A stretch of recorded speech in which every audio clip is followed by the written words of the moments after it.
Greetings, everybody. Steve here. How are y'all doing?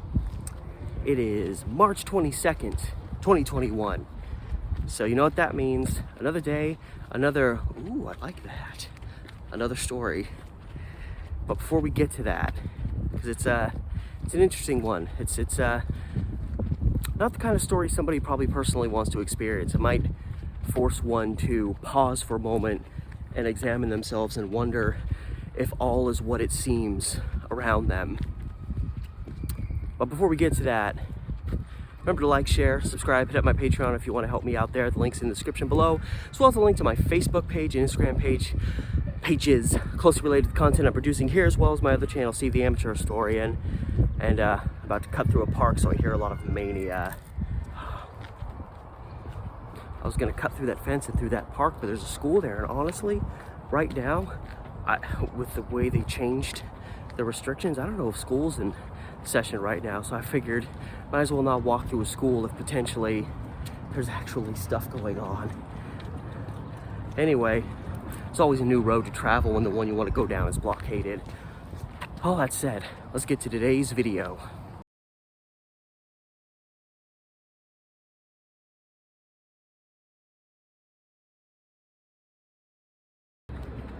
So it'd be March 22nd, 1916. 105 years ago today, the body of a man is discovered in a kind of desolate cabin near the town of Weaverville, California, which, as of this moment, I have no clue where that is, but I'll put up a map here that shows where Weaverville, California is. So it appears there's not really any description given on how this guy came to his death, but it seems like, you know, what are the many likely possibilities for someone who's found dead in a cabin in a very rural area? You know, maybe he starved to death, maybe he got sick and couldn't stay warm enough and succumbed to his illness. There's a boatload of possibilities. So after the body of this man is discovered, of course, an investigation ensues to find out who the man is. And in the process of examining, you know, what random articles they can find in the cabin, they discover some articles, including a map with the name, and I might be butchering the last name, but I think it's William Hagee. The last name is spelled H-A-G-G-E. Now, I've noticed a lot of names that have that kind of A-G-G-E ending. The G does a G, and the E is very strong. So I'm going with Hagee. Maybe I'm wrong. So authorities, you know, figure it out pretty quickly. Okay, this guy that died in this cabin in Weaverville is this guy named William Hagee. And you know, from there, the process is engaged, you know, deal with the body. Probably, you know, I don't know how in-depth they were at contacting the next of kin and all that back then. They probably were pretty in-depth about it.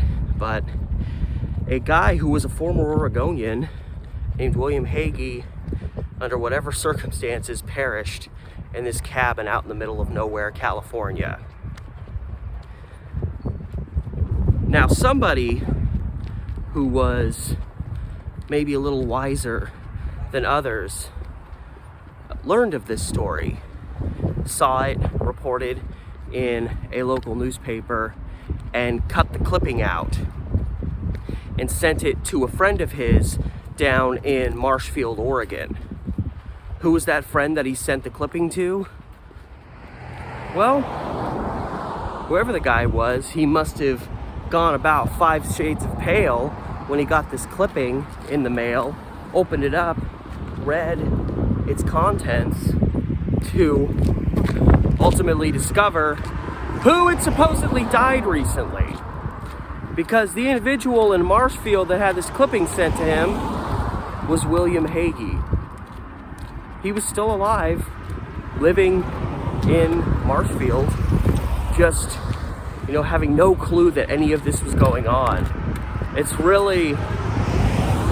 a sign of the archaic nature of that time, the fact that, you know, like nowadays there's so many, not to say some of these methods weren't around in 1916, but, you know, we have just so many methods now to identify bodies. It's a much more of a, it still happens, but it's much more of a rarity to find bodies that you can't identify, but identify, you know, medically, not just, oh, well, there's a book with this guy's name in it, so that must be this guy, which was essentially the attitude. They found a map with Hagee's name on it, and we're like, well, we know who the victim is.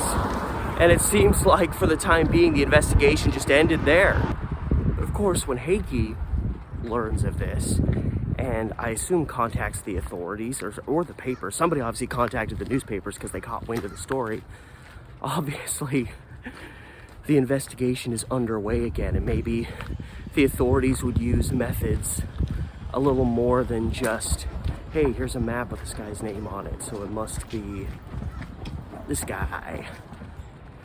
But fortunately, Hagee was able to potentially assist in a way. I don't know if they ever officially identified this body as such, even though it seems like this was likely the case. How this guy randomly ended up at this cabin all alone and dead is still a little mysterious. But you know, once Hagee was like, hey, I'm alive, everyone, I'm here, he said that he had traveled down to the Coos Bay area, which is where, that's kind of the Marshfield area, it's down on the Oregon coast, and he had been traveling down there with a friend named Howard Richardson.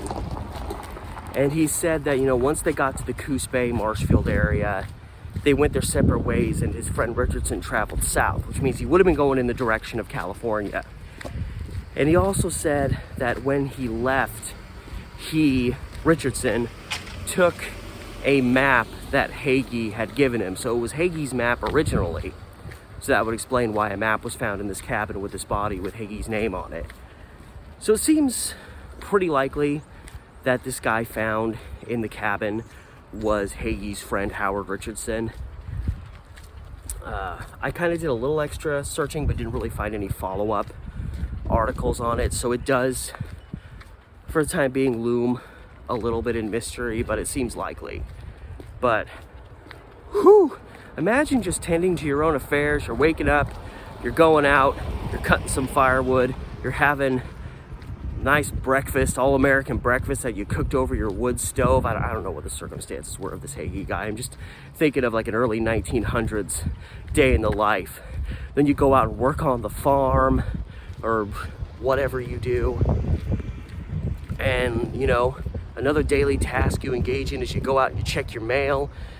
So one of your friends has sent you a clipping that says, hey, you're dead in California. What? That kind of stuff happens all the time with celebrities, fake celebrity deaths, but this is just another guy on the street. So I would have been like, okay, I'm still here. I'm still here. And that is the story of William Hagee, the dead man who wasn't dead.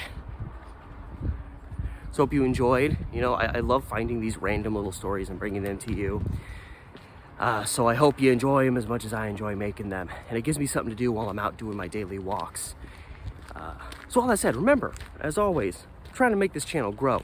Like, share, subscribe, hit up my Patreon, all that stuff if you want to help my channel grow a bit. The link to my Patreon is in the description below, as well as the links to my Instagram and Facebook pages closely related to the content I'm producing here, as well as my main YouTube channel, Steve the Amateur Historian. And all that said, this is Steve, and I'll see you tomorrow.